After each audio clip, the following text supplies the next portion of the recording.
This is E-lectric, your source for news and views on the FIA Formula E Championship. Hello and welcome to the Circuit Board. We're here to do a review of the Punta Del Este Formula E race and a preview of Puerto Madera in Buenos Aires.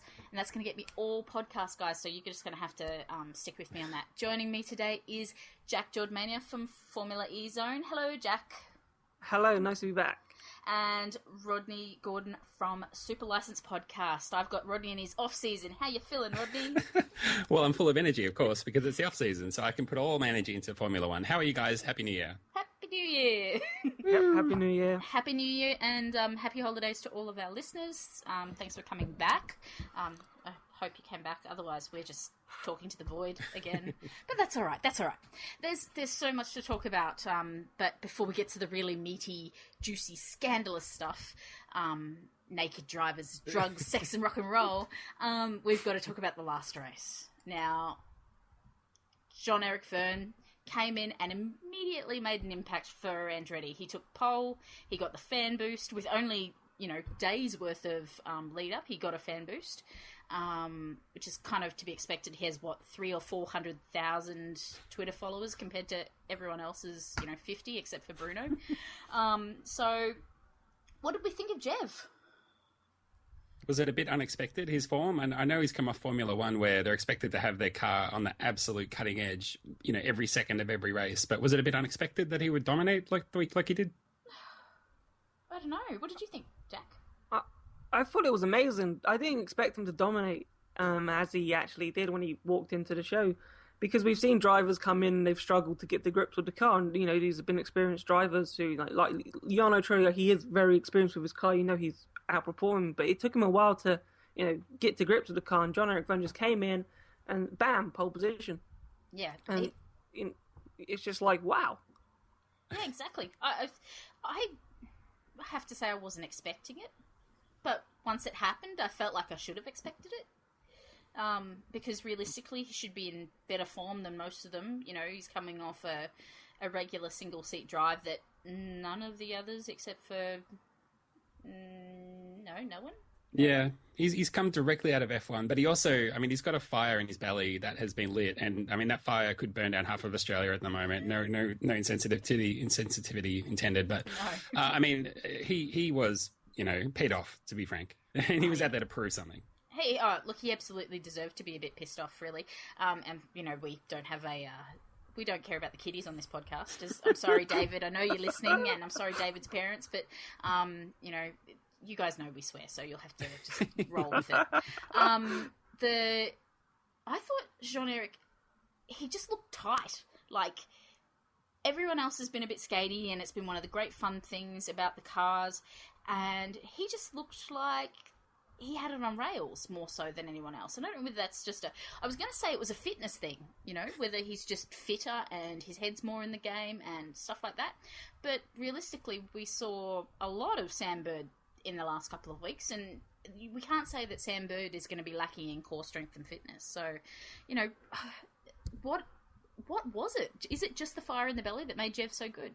What do you think, Jack? It could be a bit of both. The fire in the belly, definitely. And in terms of, maybe Andretti might have learnt something from the last two races, because Andretti had a tough race in Punta Del Este, if you remember. But then, they came out and both cars were strong in Punta Del Este. So, I think maybe Andretti made a step forward and Jev coming in off the back wanting to prove something, and it was just the best combination at the time. Yep, exactly. So we had, after qualifying, we had Jean-Eric on pole, followed by PK from China Racing. So it's nice to see another car up there on the grid, followed by both Edam's cars. They're up there again. Jaime El Suari was in 5th, which is where he finished as well, which was his best finishing position. Degrassi was in 6th. Trulli was in 7th, which was definitely his best qualifying position. Senna, who also had fan boost, and Heidfeld, who also had fan boost, were in 8th and 9th, and Daniel Abt was in 10th. Off the grid, it looked reasonably neat. PK got him off, got Jev, and then Al-Jaswari sort of tapped Jev a little straight into turn 1 and stuff like that. And then Jev just went away with it again. It was just off he goes into the distance until the first pit stop. Sarazan crashed out with a broken suspension. The safety car came out. Well, that was while everyone had their pit stops. Do I remember that rightly, guys? That's how I remember it. It was a week or two ago now, though. But it's a few weeks ago now. Yes. There were quite a lot of safety cars, if I remember correctly, as well. Maybe even 3 or 4, 5. There's lots. There was quite a few safety cars. I think the safety car came out just, and then like in Formula One, it was the catalyst to bring everybody in. So That's everyone right. came in at that time, so they'd lose less time. And Jev had just come out of the pit lane, and he lost out quite a bit. That's it. In that. Yeah, you're not kidding. I mean, to lose the lead after such a dominant start, and then I think he was in third after the safety car, and then to regain the lead, or to be challenging for the lead, and then to get that broken suspension at the end, it was the first time I've actually felt genuinely heartbroken for Jev. Yeah. I mean, again, it was just such a dominant performance that people are already kind of claiming that he might even be, favourite to win the driver's title in Formula E this year. I guess, obviously he has to drive the whole year first, and he's already 3 races down. But I mean, if he can keep it on form, I mean, he's a threat. Yeah, that's a really interesting concept. I hadn't even factored him into my championship leanings because I just didn't expect him to hang around. I was actually really shocked that he's going to be racing this weekend. So, Buemi took the lead after that round of pit stops. Brabham crashed out. Bird had crashed in qualifying. He crashed out again in the race, which was another safety car. They've gotten safety cars under control, which is great. They seem to have get them in and out nice and quick, which is great. It was. I didn't love it as much as the first 2 races, but I don't know whether that was just my excitement leveling out a bit. But it was still really enjoyable. What did you think of the track? Yeah, I thought the track was really good. I thought it was probably, for me, it was probably one of the best races of the season so far. And I think all 3 of them have been outstanding. So I thought, to be fair, Punta Del Este was probably the best one because there was so much happening. And there was less penalties because there were still penalties, which we'll get onto, but there was less penalties from what we saw in Beijing and Putrajaya, and the race result wasn't affected as much after the race once we sat down 2 hours after the event, and then everything's changed. That's true. But there was a lot of wheel-to-wheel racing, and that's what we want, and that's what we've seen in Formula E throughout the first 3 races, and it is absolutely exciting, and long may it continue. That's right. Yeah, I remember watching the race and thinking this is a really attractive scene. We're on the side of the beach. The racing was really, really good. I think Formula E put on a really good show at the last race, and that's 3 ticks out of 3 for me. True, and it does sort of speak to my case for bring the race to Surfers Paradise, because it did look beautiful, and you know how much I really want them to come back to Surfers Paradise. I'm never going to let it go. I hear a tax write-off coming. Yeah, that's right. Hey, that's a great idea. I hadn't even thought of that. But Trulli came 4th. He was solid all race. It was like, wow, this is the Trulli of old. I'm so excited. I was watching it and having flashbacks and thinking of all those days when I watched Trulli and sort of went, oh, look at him, little Italian go. You remember him coming 4th from Formula 1? A lot. But definitely a lot of teams seem to have found their legs now, or their wheels, whatever you want to call it, their batteries. Definitely a lot of problems that emerged in the first 2 races are being shaken out now. That's right. So we'll move on from this race pretty quickly. Jaime Al-Jaswari from Virgin recorded his best race result. He was in 5th. Senna crashed out again. Senna crashed and then managed to finish the race in 6th, but he had broken suspension and bits and pieces like that. And so that was his first points of the race. Heidfeld managed to get 2 penalties, one for doing his pit stop too quickly and one for speeding in the pit lane when he came through to do his drive-through penalty. What were the other penalties, Jack? Put you on the spot. Put me on the spot. I can't actually remember the penalties on the top of my head. It was Heidfeld had, as you correctly said, 2 penalties, and there was another. There wasn't an amount of electricity. No, I think there was. I think Chiruti had a penalty. And then she had a penalty. She had a drive-through penalty and still came back through the field to finish in 12th, which was a good result, and she was very happy about that. That's right. Yeah. I think she was pit lane speed limit was the problem for her. That's and right. I think that was the only other penalty I know of.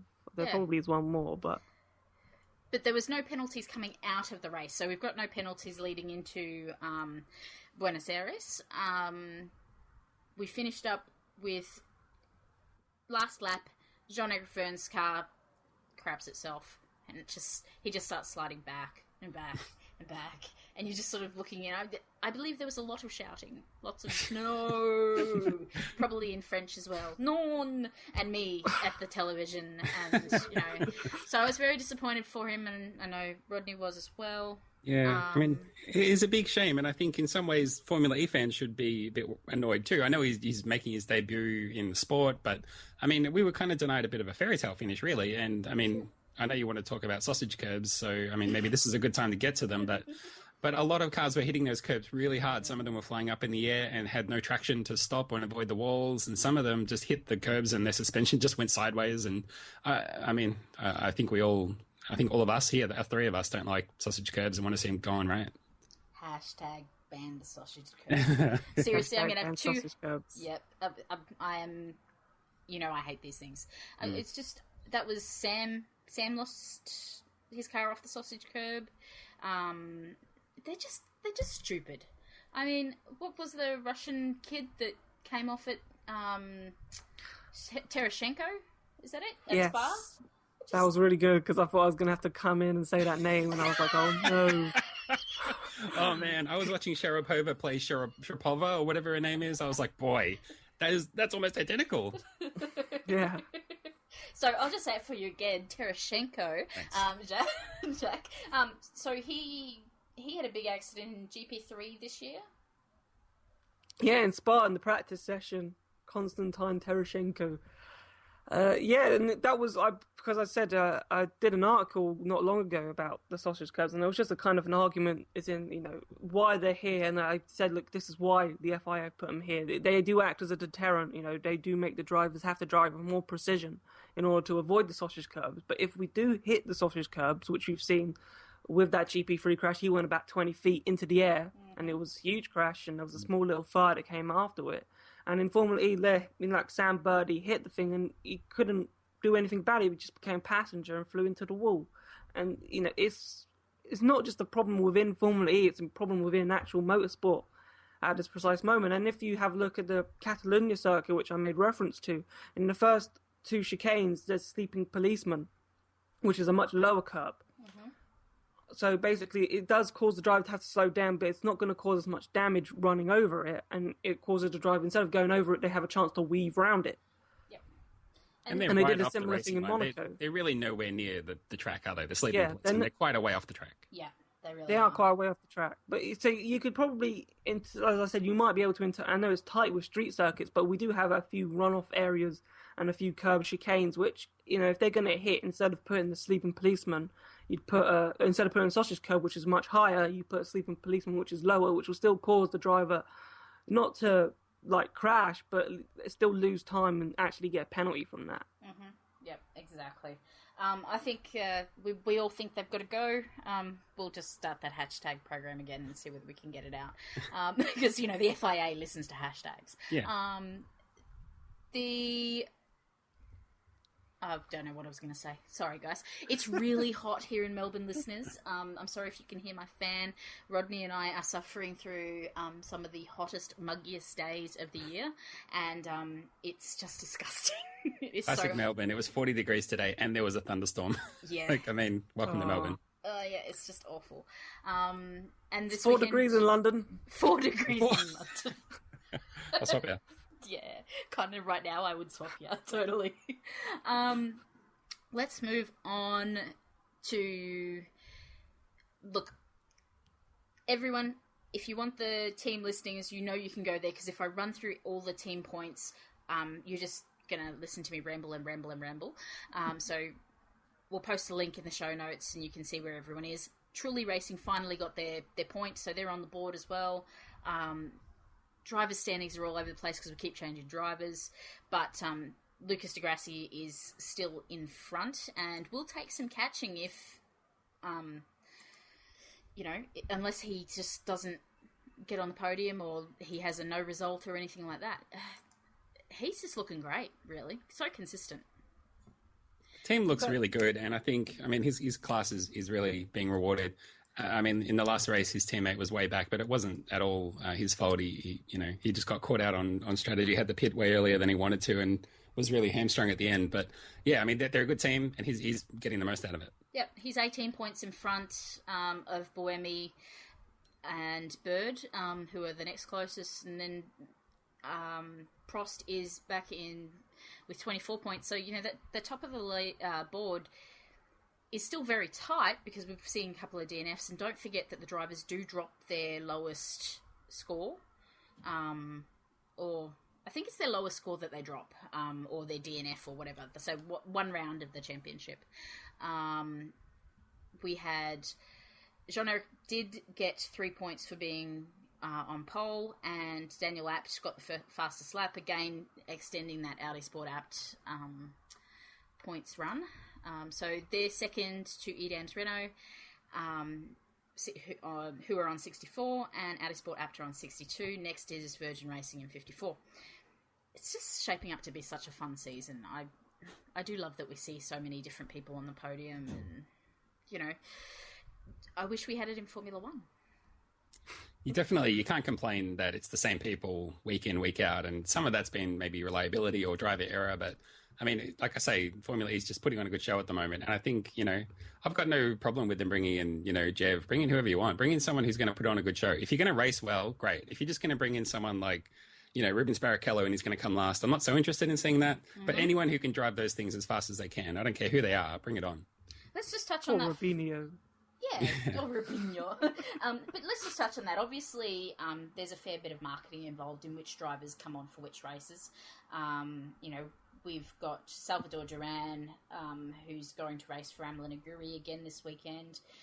He's South American driver. It's a marketing thing. Hoping Tung is coming in instead of Antonio Garcia. I guess that makes sense for China racing. Why not have the Chinese racer, even if he is Dutch? He's still Chinese, Dutch, yeah. There was another driver that was close who I've actually spoken to. Was God knows how to pronounce his surname. I try so hard. Esteban Guerreri, Argentina race. Yeah. Argentinian racer who was very close, who tested with China Racing. He did 5 laps at the test session the day after Punta Del Este. And he was very close. He said to me he was very close to getting a drive for this weekend, but, things didn't fall into place, and hoping to, it was a race between them two in who would get the seat. But he just said things just fell out of place in the last minute, and, hoping Tung took it from him.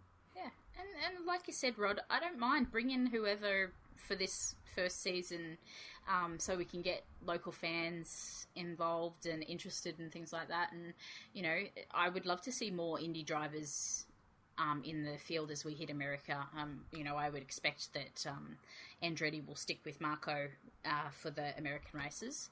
But let's go to the scandal. Franck Montagny.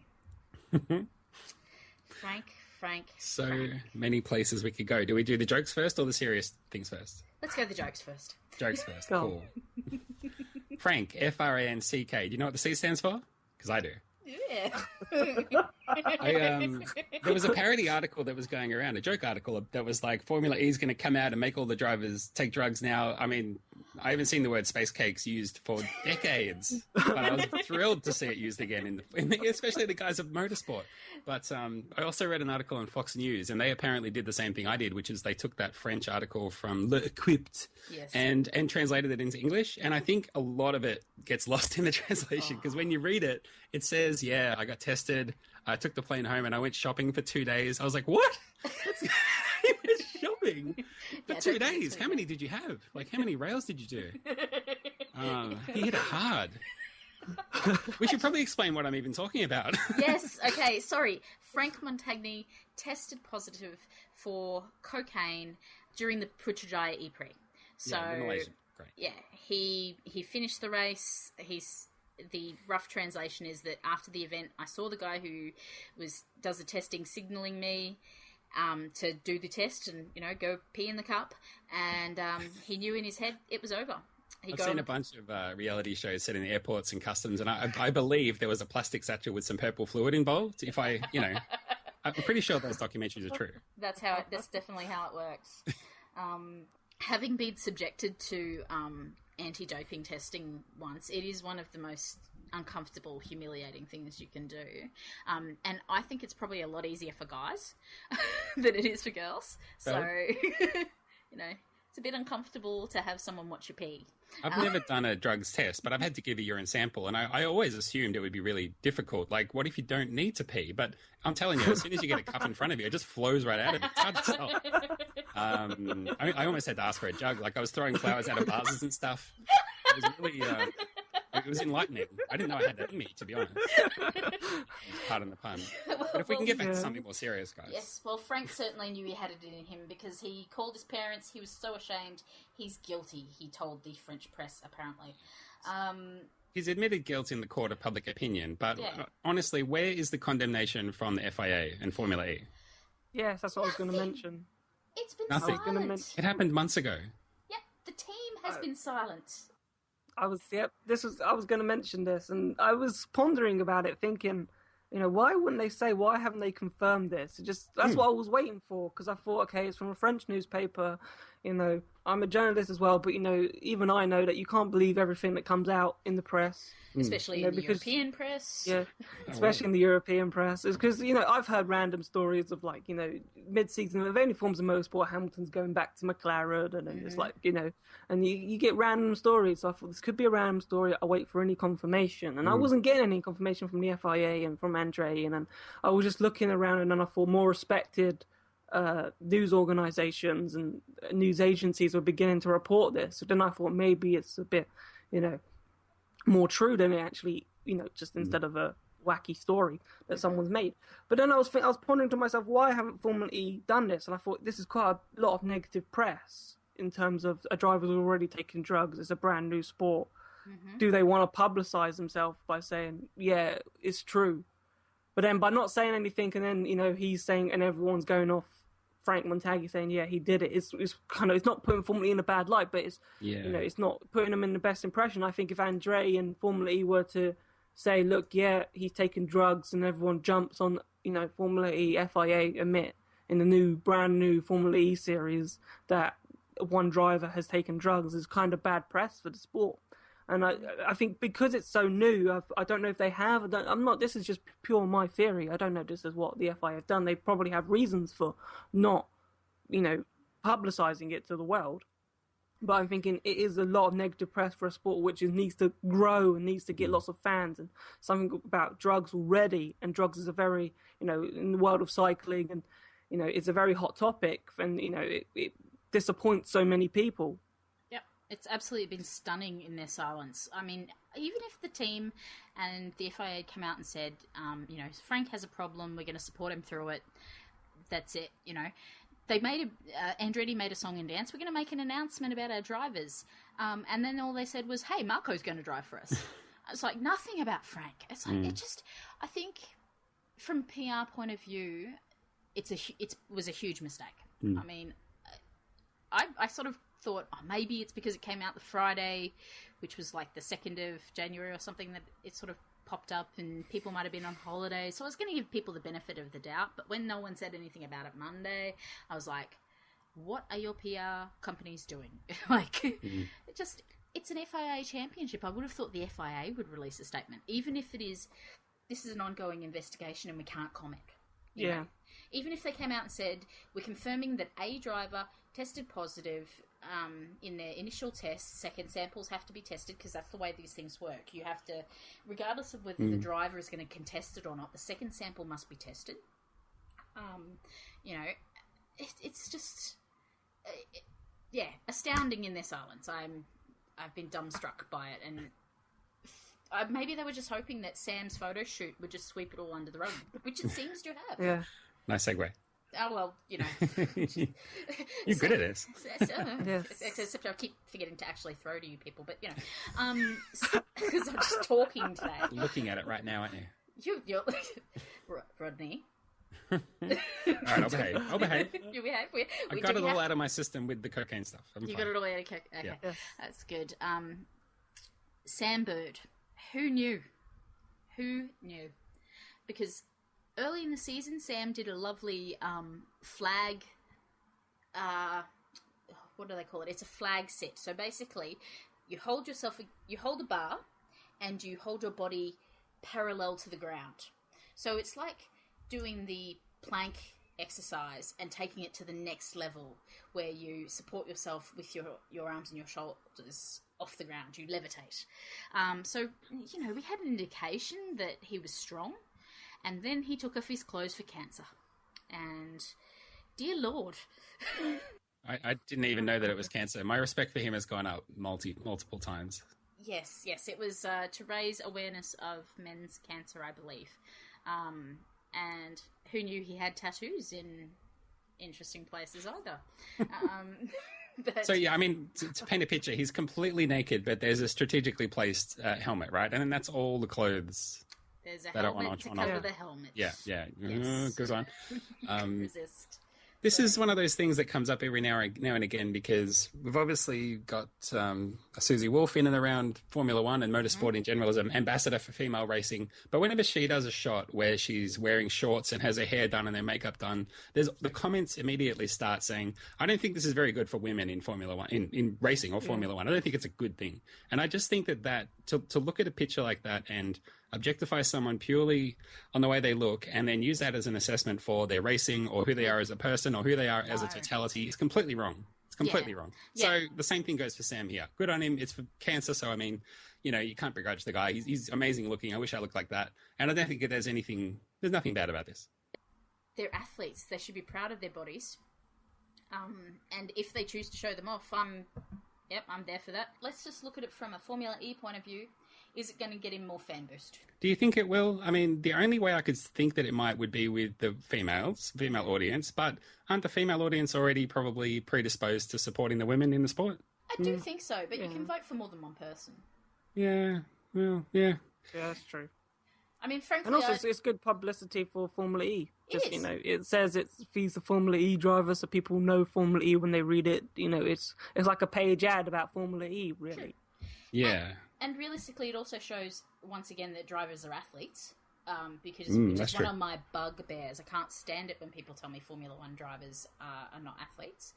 And it also shows that they're taking Formula E as seriously as they would take any other motorsport, because, you know, you could argue that beginning of the season... There was a few drivers, Mr. PK and a few others, who were sort of like, yeah, I'm just doing it to fill in time. And now they seem to be taking it really seriously. And I think showing off how seriously Sam takes his racing and his conditioning can only be a good thing and only make others lift their game. As much as I would like to see a return to the really bad dress-up stunts of the 90s Formula One, to try and get some more fan boost. You know, I do miss those times when everyone had to dress up in national dress. I mean, Mahindra have been doing it a little, but there was some beautiful, beautiful photos in the 90s from Formula One, and I'd love to see some Formula E drivers doing silly things like that again. But, you know, could we see some stunts? What sort of stunt would you like to see a driver pull to get fan boost? Oh, now you're talking. Yeah. Let me think. Oh, I've gone blank. I don't even know. I didn't give you guys a heads up on this one. I mean, other than being nude's pretty good, right? Being nude is pretty hard to top. It is pretty hard to top. Because you can't go more nude. No. Yeah, it's not like, you know, give me fan booster, and every fan boost I get, I take something else off. Because that...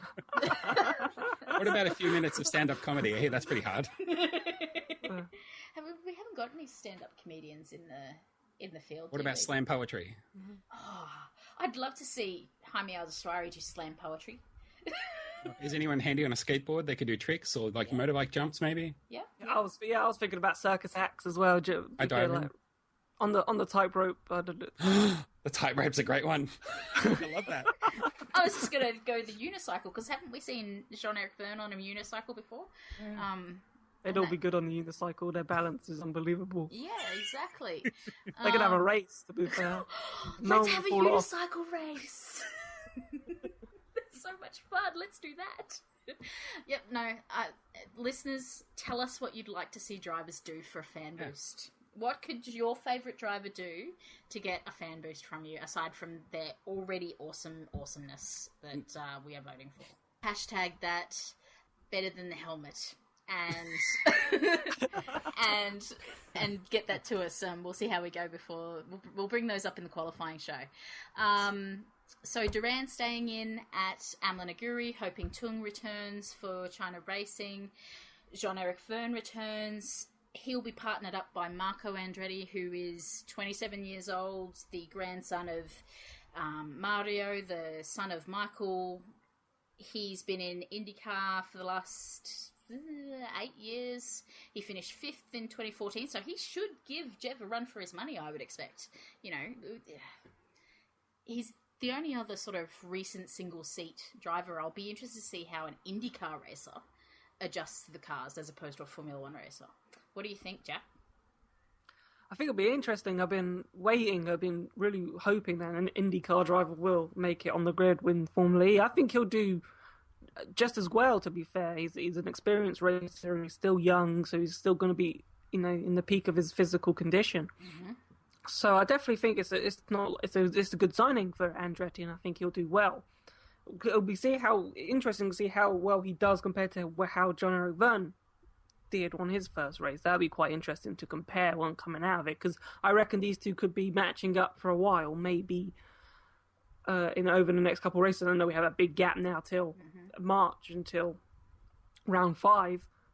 But yeah, it could be interesting to see, and I think, you know, it's a good capture for Andretti. It was kind of an obvious capture, but yeah, it's in the name. But at the end of the day, it could work for him.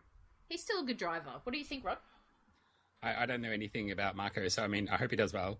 When you say he might be able to go toe-to-toe with Jev, I mean, I do hope that Jev gets his just desserts in the next race. And then after that, game on. I don't want to see the same driver dominating, you know, a whole season. So no. I hope he's good. But I mean, you know, there's a lot of drivers who have done really well who haven't really fulfilled their potential yet or just achieved what they're promising. So, you know, everyone's going to have their time in this sport. I feel everyone's going to get their chance. So yeah, it's going to be, I just find it really unpredictable. And that's I know you're probably going to ask us to do that very soon, but yeah, it's a really tough. I find the formula really tough to call because anything could happen. That's right, and I will ask you because that's okay. What kind of podcast is it if we don't talk about predictions, really? But we're going to come to that. We're going to talk about the track. Mm-hmm. So Puerto. I want to keep saying Puerto del Morto, like, you know, whatever that is, the port of the death or something. I'm just mixing my Spanish or lack of Spanish. It's Dia de los Muertos or That's something. What I'm trying to say. So, Puerto Madero, Formula E, Buenos Aires. More bueno. Saturday, January the 10th, we're on the regular timing again. So we'll have 2 practices, qualifying sessions, then our race. It's a 2.407 kilometre track. It's got 12 turns. It's a street track. We're along the side of the Laguna for some of it. Jack, I know you've written an article about the track. What were your thoughts? The track looks like a decent track, to be fair. It's got a lot of high-speed corners mixed with low-speed corners, so I thought the technical challenge for this weekend is finding the correct amount of downforce so you're quick enough on these high-speed straights. But when you go into the tight hairpins of turn 1 and turn 5, and we know these hairpins will be tight, considering the hairpin of turn 10 at Puttagyra, so if that's what we've got to look forward to, then we know they're going to be tight. So in terms of getting the right amount of downforce on the wings, to make sure you have a stable enough car to go, but then you don't get overtaken down the long straight, which happens on the start-finish straight, and also the quick bends between turn 2 and turn 4. You obviously want to maintain your straight line speed in order not to lose out on the inside going to turn 4, because you will give up a pretty big slipstream going through because turn 3 should be flat, so it should be quite interesting going down into turn 4. And yeah, we've got high-speed chicanes of turn 11 and 12, which should be quick, which should, again, promote a bigger chance of overtaking down to turn 1. And then we've got some slow-speed stuff, a slow-speed chicane at turn 8, turn 9, a few slow corners, maybe turn 10 is a 90-degree right left-hander. Mm-hmm. So it should be fun. You've got a mix of everything in a very small track. I like turn 3 being flat out, and it's closely followed by a hairpin, so that's going to be a challenge. I've heard the overtaking spots are 1 and 4 and 7, but the other thing I've heard, Jack, and maybe you can confirm this, is that in the simulator, some of the guys are doing like 1 minute 8 around here. Well, that's pretty quick, and there's only 35 laps. Like this could be over. This could be early showers for this one. It could be. It's always an issue with the tracks being so small, and we're going to go to much smaller tracks than this. But the only thing they did take into account from that is that they don't know, any of the undulations, any of the bumps. They can't work that out too much in the simulator. They don't know, is it going to be bumpy? Will that take? Well, probably. It won't take massive. We're not going to be doing 1 minute 20s, but it might take a few seconds off the actual time. But at the end of the day, yeah, it is pretty quick. It doesn't look like it's a long circuit. There's 12 corners. There's a bit to do, but 12 corners and these cars going about 100 miles per hour it's not gonna take too long to get done. No, Rod, it kind of reminds me of Albert Park. Really, it's all around a park. There's a bit of water next to it. Yeah. I'm hoping that we'll see. I think they picked up the camera work a lot better with the last race, and hopefully they can continue that, and we get more of a sense of the city. That we're racing in. It's really important that this looks beautiful. I mean, all of the elements that can be taken advantage of in the environment need to be. Obviously, I think the coverage is probably where the sport's being let down at the moment, where you got commentators that can't quite follow what's going on or aren't very good at keeping the audience abreast of all the issues that are going on. And, it just seems a little bit hard to follow in that sense, but... the other thing that I find jarring, I don't know about you guys, is there's a camera angle that they show which is on the front of a car, but there's no sort of context for it, so you can't really tell where the cars are in relation to each other. It just looks really quick and really close to the walls and all the rest of it. I just find it a bit off-putting, though. Yeah, it's a really pretty camera angle, but yeah, it doesn't tell you anything about the race at all. Or about how the cars really handle because of its positioning.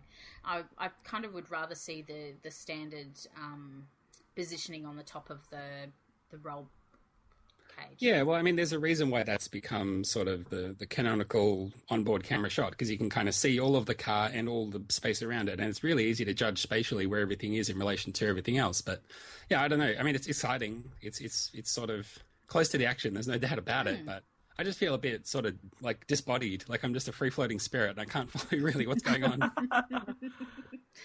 I agree. I like the camera angle because it makes me feel like we're back at Monaco and the Formula One cars are going through the swimming pool, chicane, and when you watch them on board or even at a lower camera angle on the wheel or on the front wing, it looks so quick and you're just like, oh my god, I have so much respect for you because I can't do that. So, and even for Formula E, they're not going as fast as Formula One, but that camera angle makes it look fast. So you give them respect, and I think it has its advantages and disadvantages. The only thing I've noticed now, actually, just looking at the track, and correct me if I'm wrong, but it says a start and a finish, but it's not in the same place. We have a start in the middle of turn 1, and there's a finish between turn 9 and turn 10. Hang on, so didn't we have another track that had that?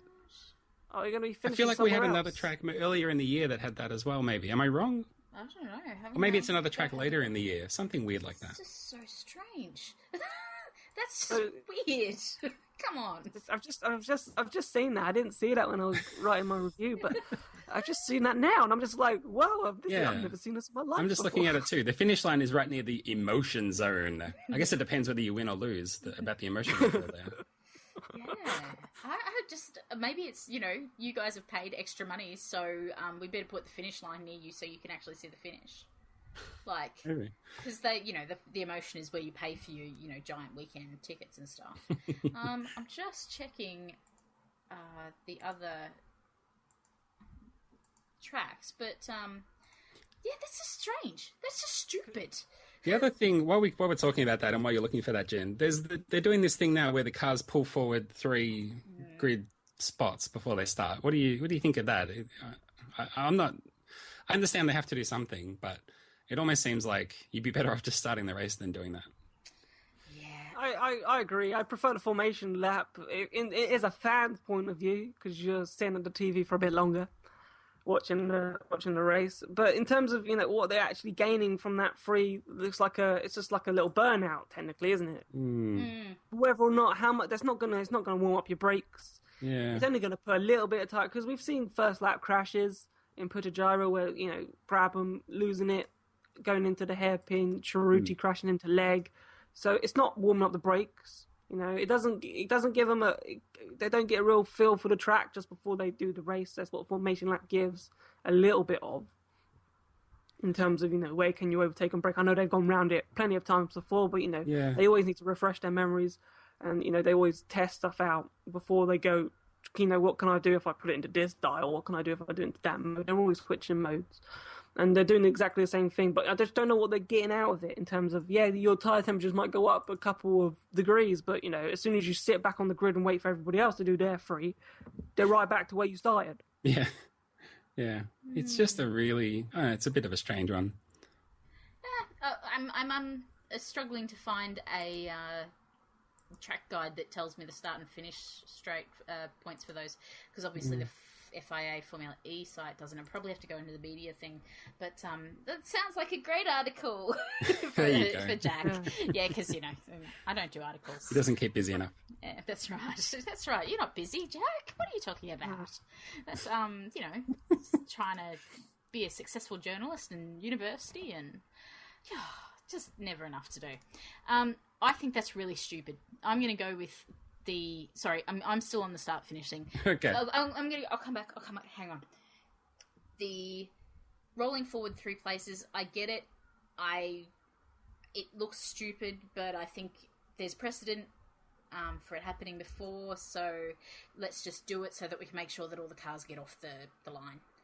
So there you go. I'm playing the devil's advocate against you guys on that one. Yeah. I don't agree, but I'll let it go. We can agree to disagree.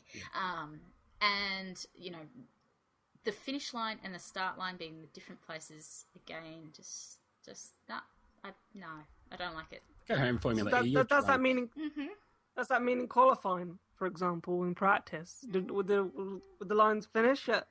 Where will the time stop? That's exactly what I was going to say. How do I get a lap time? I'm so confused. You only do 3 quarters of the lap. Maybe Someone that's why out they've been there doing knows. 1 minute 8s. Maybe that's why they've been doing 1 minute 8s. Maybe. I have no idea. Yeah, that's it. Everyone's missing, the last quarter of the track. What do you mean? This what is do you so mean? No one's prepared for turn 10 at all. Look, I'm really looking forward to turn 5. I love a hairpin. There's not much better in my view than seeing all the young drivers screw up hairpins. So we'll see whether Matthew Brabham's learned how to do a... Oh no, we won't see whether Matthew Brabham's learned how to do a hairpin, which is a shame. The Indy... Marco may have some issues. They don't do many street tracks in Indy. It's only a third of the season is in street tracks. Is that right?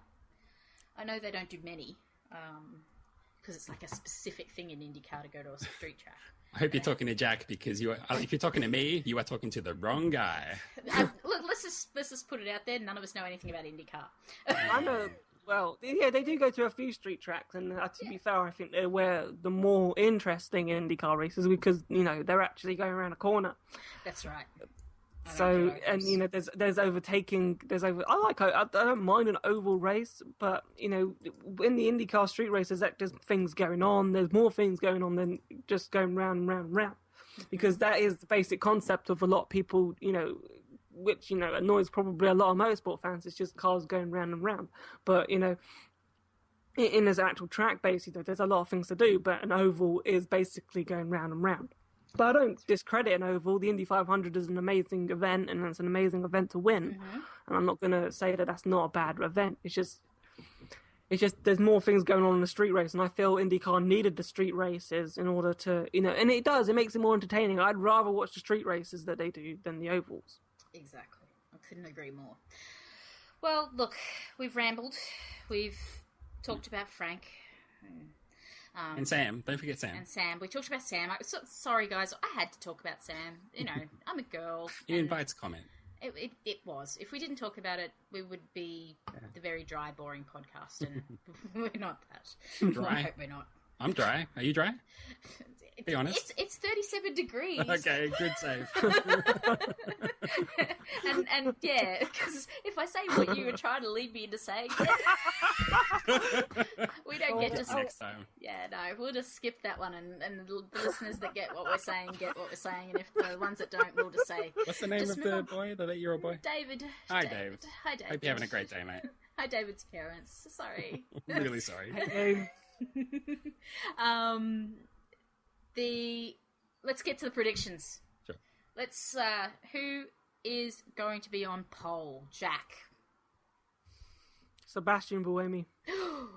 Ooh, that's exciting. Rodney. Jev. I'll stick with Jev. I'm gonna go with the Andretti kid, who I was about to call Mario.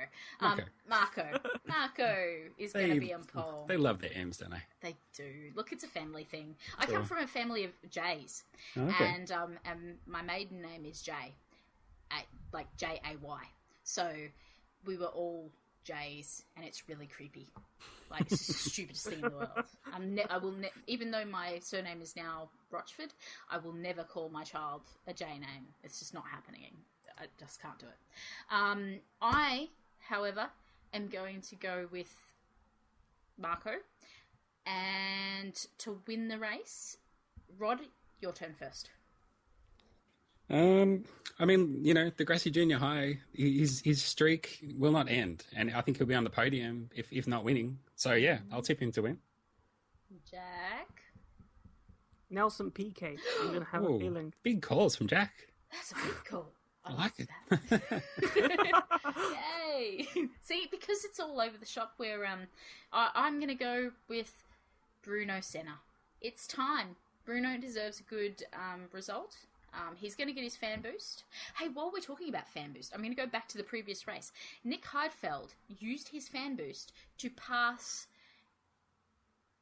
Antonio Garcia. Yes, on the right at the last bit across the line to get the thing. So we've actually seen it change the result of a race, even if it was for 10th. Let's keep it at 10th. Yeah, let's keep it at 10th. Yeah, we'll see how it goes. But yep, I'm going with, I can't even remember who I said now. Oh, Bruno. Bruno's going to do that.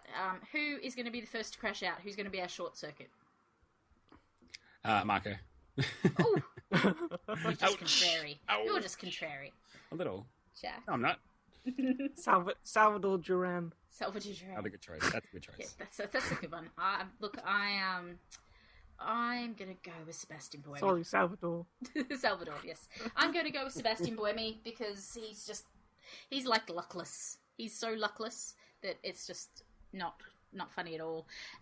Unless he's the only situation where Sebastian Buemi is not the person to crash out, and that's if Anthony Davidson is there, because I reckon he might be his good luck charm, and he's just about the size of a good luck charm. So that's why Sebastian Buemi won the WEC, because Anthony was spreading his good luck. That's right. I know he's not Irish. I give him good luck. That's right. So if Anthony Davidson's there, Sebastian Buemi will not crash. But otherwise, he's just got no luck. So no, we're not going to be there. We'll be back for qualifying with whoever is awake at that hour of the morning, which will be me and Jack, because he's got time zones that are much better than ours. 6 o'clock in the afternoon. Yes. It'll be great for me. I don't start till 11 for practice 1. 5 a.m. for me for the race. So that's easy. Yeah, 5 a.m. There's no issue at all. And thank you, Jack Giordmania from Formula E Zone. People can find you on Twitter. Where? At Formula E Zone for the website, yeah, and the website address is just formulaezone.com with your 3 W's at the beginning. Yeah, you better get those wwws. Rodney, thank you for joining us. We know you've lost your offsider to worldwide travel, but he's still going to be part of the Super Licensed podcast. Make no mistake of that. Yes. Where can people find you on the internet? Everything I have to say about Formula E or Formula One will be at Super License. We've actually just changed Twitter handle recently, at Super License. And I've spent nearly every spare hour that I've had in the Australian summer building out a new website. It's not quite ready to go yet, but as soon as it is, I'll let you know on the Twitter. We'll give you the retweets, Boom. Pump you up with the retweets. We're going to say a very quick congratulations to friend of the podcast, Saskia Stewart, who has started a job with the National Hockey League in Canada. Hey! Could not be more proud of young Saskia. She's living the dream. Absolutely living the dream. And you can find us at e_lectric pod or at e-lectrified.com. We're on Spreaker and iTunes. Just search for e-lectric because I just picked the strangest thing, but that doesn't matter. And we'll be back for qualifying. Talk to you all soon. Thanks.